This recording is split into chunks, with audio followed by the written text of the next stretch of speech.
Welcome back to my channel. প্রথম ভিডিওতে আমি বলেছি যে কীভাবে ভুটান আসা যায় অথবা ভুটানের ভিসার ব্যাপারে।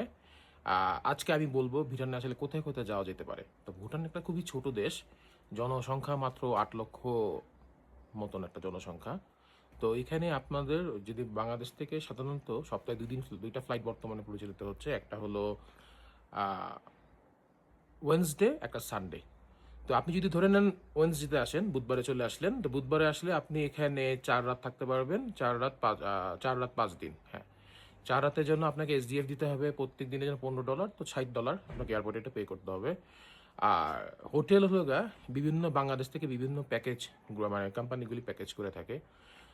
আপনি সরাসরি ডুক এয়ার, যেটা ওদের রাষ্ট্রীয় বিমান, ওটাতে করে আসতে পারেন। এখন বর্তমানে ওদের ফেয়ার চলছে $53,000। অনেক সময় এটা কমেও যায়, $50,000 হয়। এটা ডিপেন্ড অন দ্য সিজন। তো ভুটানের বেস্ট সিজন হলো দুইটা। একটা হলো অক্টোবর, নভেম্বর, এই দুইটা। এই সময় অনেক ফল টল পাওয়া যায়, কমলা টমলা। আরেকটা সিজন হলো যেটা আমি এখন আসি, এপ্রিল, মার্চ, এপ্রিল, মে।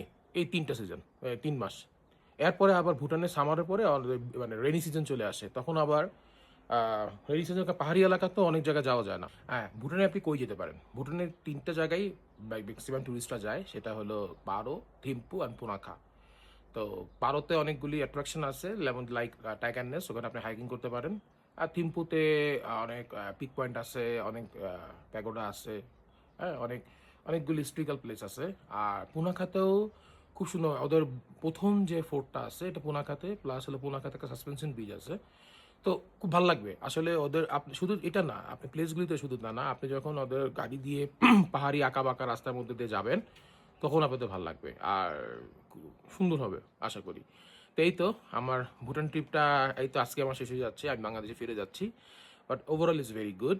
আর এখানকার যে ট্রাভেল এজেন্সিগুলি আছে তারা মাত্র, অনেকেই এটা কম্পিটিটিভ, আপনি 65 থেকে 70,000 টাকার মধ্যে একটা প্যাকেজ করে থাকে। এই প্যাকেজগুলি নিতে পারেন। হ্যাঁ, এবারে এয়ার ফেয়ার, 3 বেলা খাওয়া, ঘোরা, সব কিছু ইনক্লুড থাকে। তো একটু গুগলে সার্চ করবেন অথবা ফেসবুকে দেখবেন, বাংলাদেশের বিভিন্ন কোম্পানিগুলি কি করে থাকে, মানে এই অফারগুলি দিয়ে থাকে। ট্রাই করেন। ওকে। তো এই পর্যন্ত আমার ভিডিওগুলি যদি ভালো লেগে থাকে, লাইক, কমেন্ট, শেয়ার করতে ভুলবেন না। ধন্যবাদ সকলকে।